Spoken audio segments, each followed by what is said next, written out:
Are you confused between AI and ML? Let me fix it within few seconds. Very soon, your confusion will run away. Think about the first picture. We have different fields of study like science, history, geography. Similar to that, AI is a field of study. Okay. Now, look at the second picture. We have different types of science, right? Like physics, chemistry, biology, etc.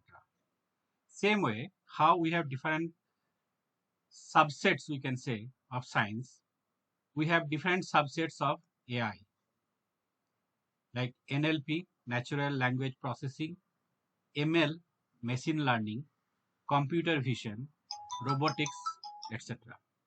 So that means machine learning is a subset of AI.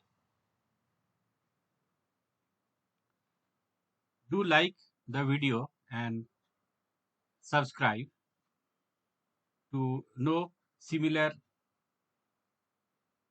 information.